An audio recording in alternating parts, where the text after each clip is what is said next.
Greetings, my friends. It is Wednesday, the 13th of April, and this is episode 11 of Getting Over the Hump into God's Heart.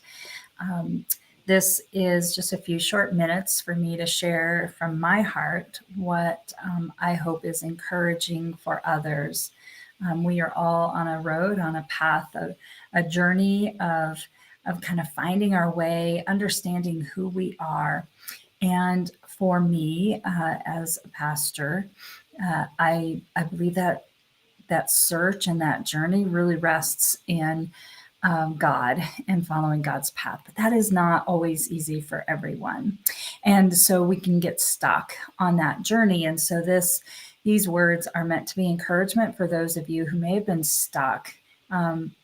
There's some obstacle or bump or hump in the road that just is so hard to get over. And therefore, we miss what we had hoped to have with God.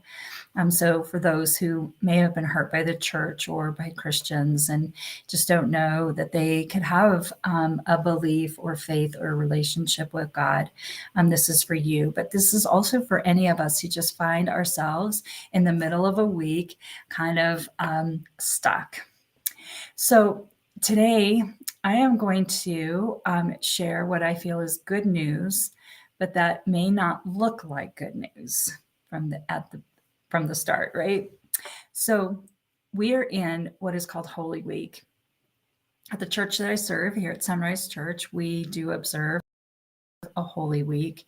It is that week before we celebrate Easter. The purpose of observing Holy Week is to kind of walk the path that Jesus walked in his last few days of life. So we have coming up Thursday and Friday, we have a Holy Thursday. We observe that night that Jesus spent his last night with his disciples, eating in an upper room, what we call the Last Supper. On Friday, we actually observe and remember Jesus's brutal death. On Saturday, we join together in remembering or in embracing kind of that silence and despair of death. And then Sunday we come and we celebrate that death was overcome by God's power and Jesus was raised from the dead. Here's the good news. We have to sometimes walk that road of lasts, of death, of loss. We need to understand at times despair. Maybe not that we have to understand despair, because I believe that we have all had moments in our life where we have felt that.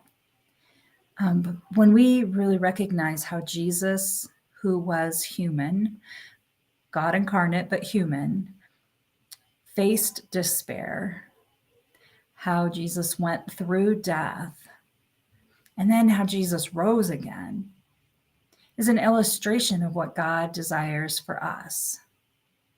And it might mean that we have to have a different kind of relationship or perspective on death and loss, that not all death and loss is evil or bad. By all means, almost all death and loss is uncomfortable. It certainly isn't something that makes us jump for joy to have to go through. But God has shown us, as we follow the events of this week, Holy Week, and as we inch toward Easter, is that we have to kind of learn how to let go and to feel the loss, to allow things to happen in order so that on the other side of it, we will know even greater joy.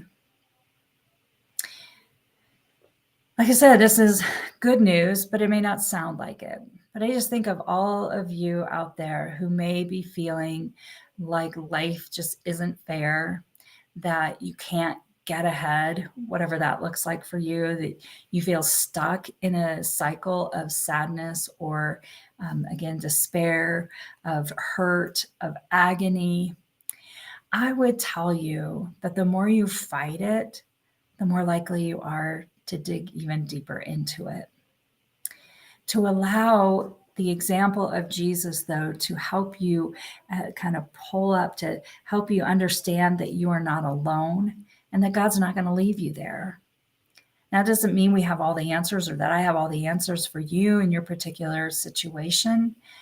But I absolutely have experienced in my life so many times where despair and depression or just shame, so many things that made me feel lost. It made me feel sad. That was very uncomfortable.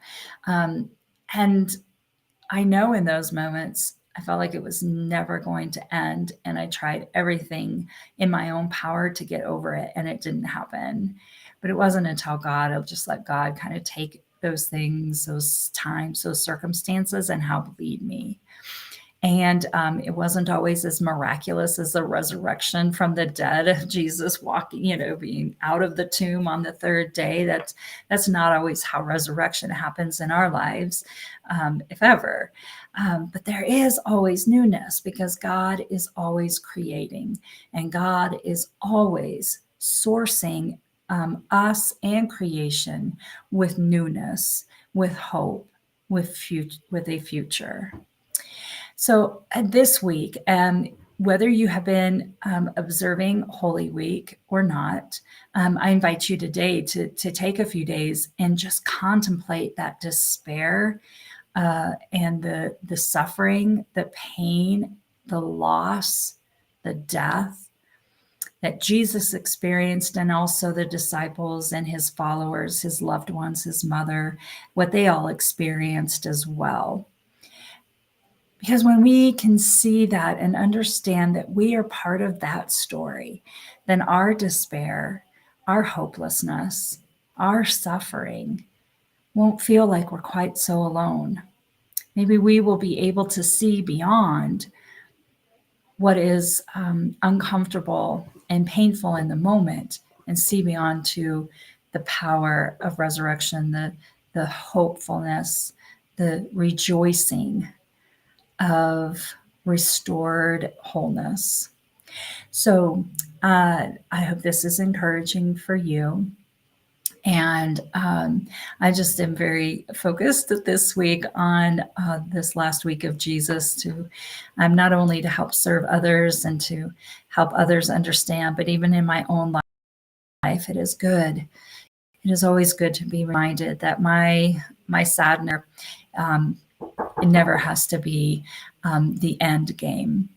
So I hope this has been helpful again. And if it has been, then I would invite you to leave a comment or to share this with someone else who might need a little pick-me-up this week, need a little help getting over the hump and into God's heart.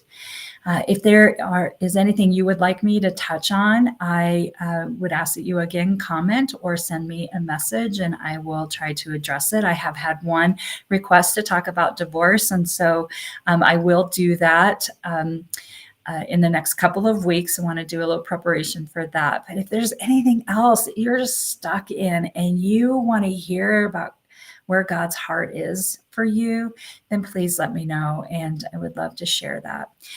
In the meantime, may you be blessed. May this rest of this day or evening, whenever you watch this, may the rest of your day be the very best of your day. May you know that wherever you are, God isn't going to leave you there, that God continues to be with you, that God is love and God loves you. Have a blessed rest of your week. May you have a happy Easter, and I will see you all again in a week.